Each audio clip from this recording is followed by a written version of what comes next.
खबर दें आपको कराची से, जहां वज़ीर आला सिंध सैयद मुराद अली शाह ने मज़ार कायद पर मीडिया से गुफ्तगू करते हुए कहा कि 23 मार्च 1940 को लाहौर में तारीखी करारदाद मंजूर हुई। अपने अजीम रहनुमाओं की कुर्बानियों को कभी फरामोश नहीं करेंगे। उन्होंने कहा कि दुआ है कि पाकिस्तान अपने बानी के विजन के तहत तरक्की करे। उसकी 50वीं एनिवर्सरी पे पाकिस्तान के बानी की मज़ार पे हाज़िरी दी है, इस दुआ के साथ कि पाकिस्तान अपने बानी का जो विज़न है उसके तहत तरक्की करे और एक इस्लामी जमहूरियत का हामिल मुल्क बने। 23 मार्च 1940 को करारदाद पाकिस्तान लाहौर में ऑल इंडिया मुस्लिम लीग ने, जैसे मैंने बताया, पास की। उसके बाद हमें ये भी सआदत हासिल है कि 3 मार्च 1943 को सूबाई असम्बली सिंध ने उसी करारदाद को अडॉप्ट किया और पहला सूबा सिंध बना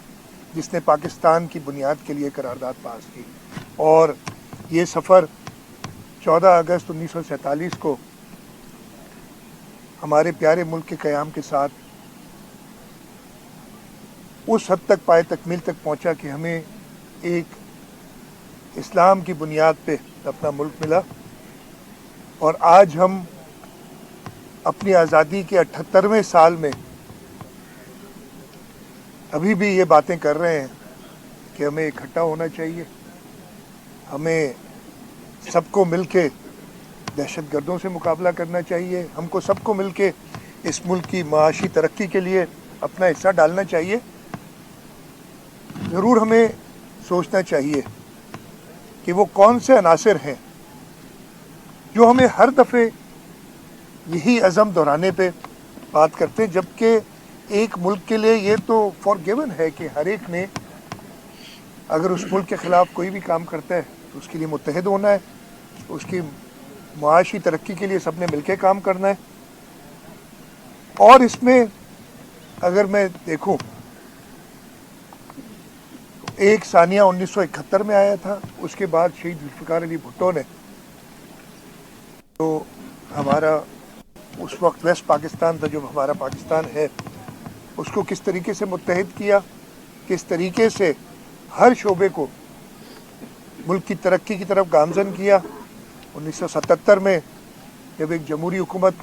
एक डिक्टेटर ने हटाई, आज तक अब तो हर एक आदमी कहता है कि वो 77 से लेके जो 88 तक का टाइम था, शायद वो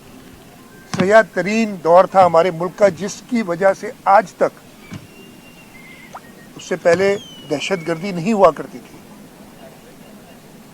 लेकिन वो 77 से 85 के दरमियान जिसके लिए हम हलफ उठाते हैं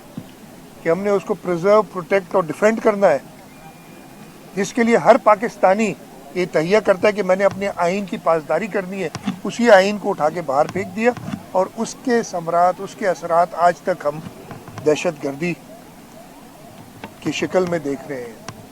जैसे गवर्नर साहब ने कहा, पिछले दिनों में सूबा खैबर पख्तूनख्वा और सूबा बलूचिस्तान में दहशतगर्दी के कई वाक़यात हुए। जाफ़र एक्सप्रेस का वाक़या, कल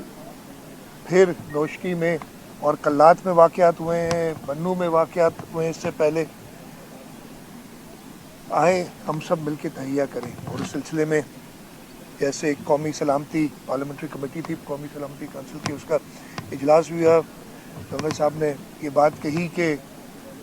एक किसी ने उसमें शिरकत नहीं की, लेकिन अब सबको याद दिलाता हूँ कि जब उनकी हुकूमत भी थी तो 3 सलामती काउंसिल इजलास हुए थे और उनके सरबराह ने उस वक्त शिरकत नहीं की थी। और अब वो जब जेल में है तो उनके साथी कहते हैं